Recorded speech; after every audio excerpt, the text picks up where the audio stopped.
Hello, this is David Greenwood of Your Life in the Now, where we help you to go within and change old programming, old conditioning in your subconscious that might be keeping you from living the life that you truly deserve and desire. Now, the first step that we always take is creating a healthy self, which means creating a healthier subconscious mind, a healthier ego. And with that healthier ego, you find you have more and more the ability to resolve old emotional issues that have been there for a long time that are influencing not only relationships, but also everything in your daily life. And with that healthier mind and those healthier emotional natures, you now find that you're able to enjoy what I call practical spirituality. Now, somebody the other day said, well, what do you mean by practical spirituality? Those seem to be an oxymoron that don't seem to fit together. To me, spirituality is being at your best, at a heightened state of awareness without that subconscious mind, that conditioned mind telling you how things are supposed to be without those fears, those worries, which is what we call living life in the now, in the moment, enjoying the life that is, as we talked about, bringing forth your authentic self. Now, if this is of interest to you, you're going to find that I do offer programs for people either in my office here in Bellevue or in other places around the world. I even have some clients in other parts of the world. And we do them by phone, by Zoom, which is a video conferencing. And you can do some of the programs that way. I'm also coming out with an online program that will be out soon. If those are of interest to you, there's more information in the description below. But today we want to explore how to create healthy, passionate relationships. And you're going to find that the guardian absolutely influences those relationships and not always in a healthy way. So take a few moments and just, as we're going through this, do some inner exploration. And I'm going to ask you to be aware of what's blocking you. What could be stopping you from having that relationship that you really want? Now, maybe you're already in a relationship and it's going fine, perhaps, but sometimes you come upon something that just doesn't feel right. Maybe your partner says something and you have this feeling within you of an uneasiness or a little fear that, things are changing or I'm not sure what to do. And in those moments, you probably are aware that there's a part of you that has been triggered that is now present in your relationships, and you might be experiencing more of the worry, the concern, anxiety, or fears. Whereas before everything could be going fine, suddenly something is triggered. What's triggered are old beliefs and behaviors that now are coming to the foreground with that fight, flight, or freeze mentality. And what you're going to discover, that old programming is not always doing what's best for you. So I just want you to be aware that as we go through here, you have at least two different beliefs that are operating in your subconscious mind. You can call them positive and negative, healthy programming, unhealthy programming. The healthy you is the you want to be, the you that you know you really are. Happy, healthy, enjoying life, empowered, successful, free, open, loving, vulnerable, balancing masculine, feminine influences, which are nothing more than the doing in the being space, the absorptive space where you're opening up and being creative, and the doing energy is getting out there and taking action. We all are supposed to have a healthy balance of both. Now, as we move through this, perhaps a good illustration is how beliefs influence our life and how we perceive the world around us, not just relationships. Perhaps you've heard, if you've taken some history, in the old days, they thought that when you look up in the sky, what do you see? You see the sun going across the sky. At night, you see the stars going across the sky. So naturally, what belief do you establish by that? The belief that everything is turning around, going around us, and we're stationary.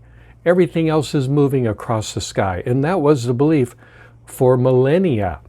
Now, there were a few people that said, maybe that's not true, but most people just accepted it, or they didn't even have the time or energy to go into it to care. So eventually, someone discovered through astronomy and through other means of physics and mathematics that no, we actually are stationary, where in reality, everything outside of us is relatively stationary, and we are the ones that are turning. As the Earth turns, it appears that everything is moving across the sky, but it's because we're turning.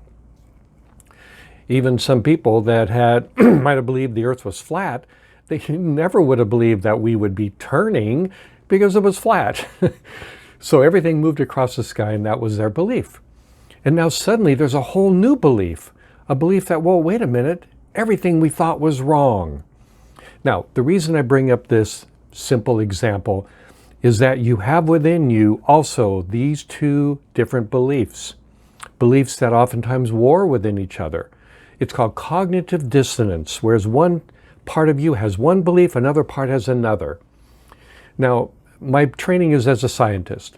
And as a scientist, you have to be okay with cognitive dissonance, which means you're not sure which idea is correct. You come up with theories and different ideas about things, but you don't really know which one is accurate. So you have to hold both within your consciousness to discover which one might be true, and there could be many in that case. But we're just going to keep it simple and talk about two parts of your mind that might have two alternate beliefs. Now, we talked about the Guardian. This is episode 4 of the Guardian Files. The Guardian was created over those first 16 years of your life when you're open and suggestible, and it's influencing everything that later on you will think, say, do, and feel. A lot of times the input in those 16 years is very positive. You're not going to have many issues. Other times there's some negative aspects. Everybody has negative aspects within them. We are not immune to the negativity of those first 16 years that we hear from parents or siblings or friends or enemies or the environment, and mistakes that we make all the time create these negative beliefs and positive beliefs within us. Again, we're not concerned about the positive beliefs, it's the negative ones we're concerned about. And in those negative beliefs, there's going to be fears, concerns, worries, anger, depression, sadness, loneliness. There's going to be all this bundle of worries and fears that's created in your subconscious mind, your subconscious parent that we call the Guardian, that's going to try to protect you. It's like an overly protective parent. Now, this part of you is based on that old programming, those old beliefs. And just like the old belief that everything was moving across the sky and we were stationary, so too are you going to find that those beliefs of the Guardian are mostly just not true. There never was anything wrong with you. There was never a part of you that didn't deserve that joy and happiness. Yet the beliefs of the Guardian oftentimes run counter to what we know now is truly our healthy self. Now, if you think about as you're growing up those first 16 years, in the earliest years, we come out very open, loving, vulnerable, and creative. It's what we call the inner child, that inner part of you that is open and receptive to life. Very loving, creative part of us. But as we go through life, when we're doing this, things start hitting us, hurting us, where then openness starts to be shut down as your subconscious develops, and it puts away a lot of those old, loving parts of us that want to be vulnerable and open because it's trying to protect us. The Guardian's protecting us so that we're not hurt anymore. And you move through a later phase of your life we call the older child, and we just roughly break it down into 3 parts. There's many other ideas of how people develop, but let's just keep it simple. The older child phase, 6 to 10 years old, is socialization. It's not just you anymore. There's other beings like you, other kids, other children. And you begin to get this sense of, well, how do I fit in? Am I equal to everybody? Do they like me? Do they not like me? Am I less than? Do I have to do things to be liked? A lot of issues happen, and parts of us also get hurt, anxious, and things happen, and that Guardian subconscious starts putting aside different parts of us to protect us. Move into the teenage years. We know those are fraught with a lot of issues as well. The worries, the concerns, issues with sexuality, with dating, with bullying, with hazing, all these things that happen in teenage years. Parts of us also get set aside and protected. They're called disowned selves, if you want to look them up later.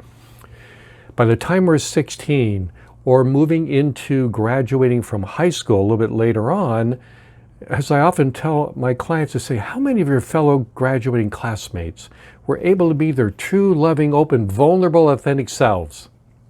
Probably 0. Everyone growing up is affected by these experiences in a negative way that's creating these difficult, challenging, negative beliefs about themselves and life. And because of that, we're no longer able to be that loving, open, vulnerable part. We've got worries and fears and concerns, and we try to hide our issues. We call it a compensational mask that's compensating for what we really feel inside. I can't tell you over the years how many people have come in and said, everybody believes I'm this way, but I'm really that way. Everybody thinks I'm happy and outgoing, but I'm really shy and wounded inside. We all have parts that we keep from other people. Now, this becomes a problem when we enter into relationships. So when you're moving through your life, you're going to find, as we talked about in the last episode, that you can be a certain way on your own and get away with it because you're not getting any reflection from somebody else. When you enter into a relationship, you're going to find that those worries and fears and issues start popping up. Okay, so what do we do about it? This is the essence of what we're going to talk about here today. Mostly what you're going to find is the old saying of opposites attract. Perhaps you've heard of it. And what it means is that you draw to someone who seems opposite you. Now, not always, but oftentimes it's true. And what happens is that, like say earlier on, now not today as much, but earlier on in our culture, as I was growing up, certainly it was true that men were more the powerful, in charge, and in control parts in our society. Women were held back. Women had to find a way to adapt to this paternalistic society, and they would oftentimes draw to them a powerful, protective man to make up for what they didn't have in their life. Men lacking the emotional nature, the loving nature, not everybody, but a lot of us, would draw a woman that has that. The opposites attracting. The controlling, powerful, in-charge man, the absorptive, creative, emotional woman. Now, again, this doesn't fit in every situation, but culturally, I think you're going to find it's pretty much the average way people were. Luckily, things are changing.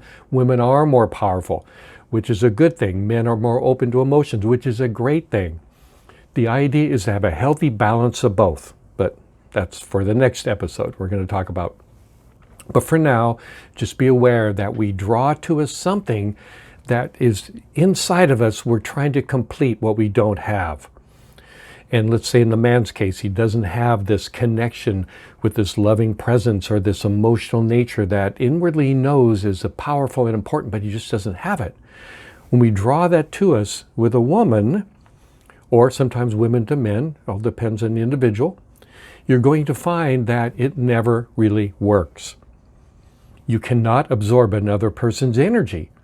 And you get disappointed. When you get disappointed inwardly, you start feeling something's wrong. It's not what I signed up for, and people lead to divorce. That's what happens, relationship divorce, because they're unhappy. They're unhappy because they thought that they could absorb another person's energy. It just doesn't work. It's not true. It doesn't allow us to be whole and complete. You cannot absorb another person's energy to make yourself complete. So we talk about going into unhealthy relationships. They're only unhealthy because we don't know what to do. And what I'd like to suggest is that, as you probably heard in the last episode, there's no mistakes, there's no failures. The person you're drawing to you is exactly what you need to work on yourself. If you're not emotional, you don't want to draw a woman who's emotional. You draw a woman who is more emotive, and then you go, oh, this issue that I am now faced with is what I need to work on. So when you draw somebody to you, instead of trying pushing them away because they're not able to do what you thought they were going to do for you, what I'd like to suggest is you look at that as an opportunity to see what you need to work on for yourself.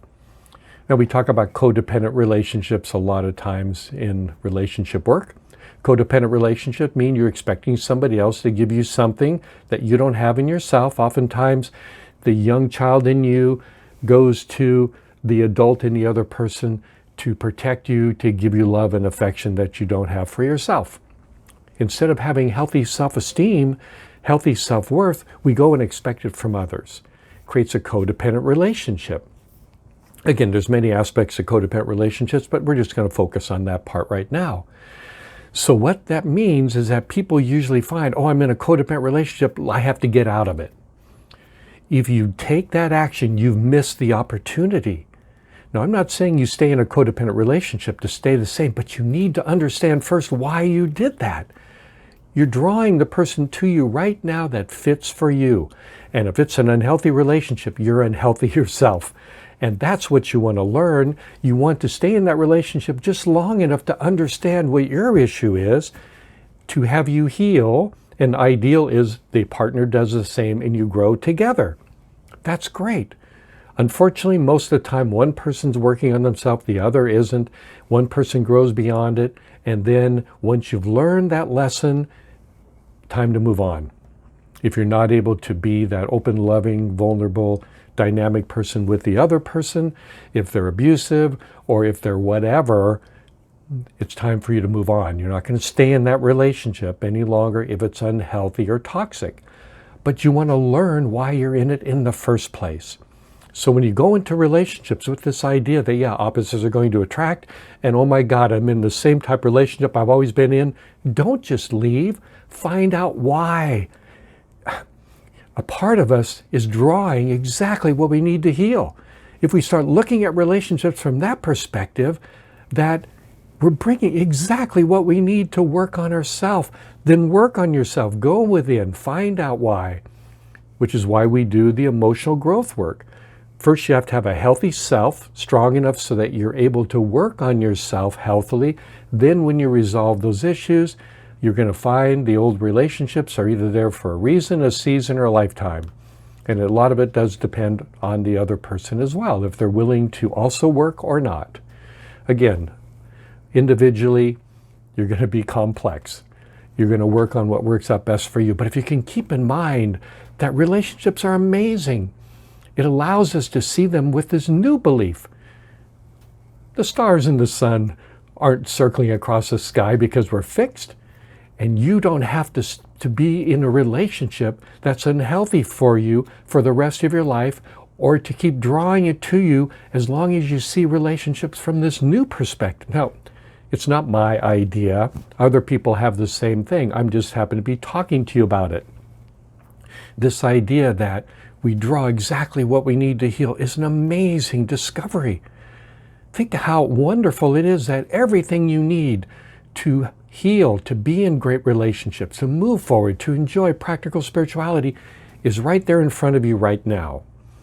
And again, if you use your relationship from this perspective, everything in your life will change. So we're not victims. We draw exactly what we need. It's not the other person's fault, but now it's your responsibility to move forward, to have that energy, to learn, to grow. And this allows you to move to a whole other level, opening up naturally to the life you were meant to live. And then you will start vibrating at a healthy rate. And vibration simply means that's your perspective. That's who you are in that moment. And you'll draw other people like you. And then you're going to find it's not the opposite that you draw. It's someone that's more like you. Someone who has similar interests or similar energies, which is a healthier energy. That is now you moving into a healthy relationship because you've done the work. The idea that we need to blame the other person or blame other people is just simply a victim role that will never work. So please consider that your relationships are the perfect mirror. Whether you're in a relationship now, start learning the lesson of why you're there, what issues are being brought up. If you're looking for a new relationship, do some inner work and find out what some of the issues could be within you. It takes just a little bit of digging, but if you have the energy and the focus and really want to be in a healthy relationship, do some inner work first if you can. Otherwise, I'm here to help you if you want to go more deeply into that. And please remember that in any moment, every day, you can start your life over to some degree. You can begin the process. I'm not saying this is easy. It doesn't happen overnight.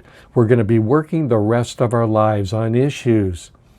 But they get smaller and less powerful And along the way, you just get happier and healthier and more energized, and you open up to that, what I call practical spirituality, where everything does appear differently. You see things differently. Things don't bother you anymore. You don't get caught up in other toxic environments. You don't get worried about things that you can't control. See it for yourself. Again, I'm not here to convince you. I just want you to feel that we can change the world. There's many people out there who are doing a wonderful job at changing and helping people now. Better housing, changing, helping people in other ways. That's great. We need more people who are working on a deeper level to change humanity at its core so that these issues go away. We need both. And I'm hoping that you'll be a person who will want to work on the deeper issues to bring up the level of consciousness, to not feel like we're in a hopeless situation, to change your relationships fundamentally at their core so that you can live that life in the now. Until now, you might have been caught up in the old behaviors, the old beliefs, the old worries and fears, but now you have the ability to see your relationships as wonderful learning opportunities that will guide you toward living your life in the now. See you next time.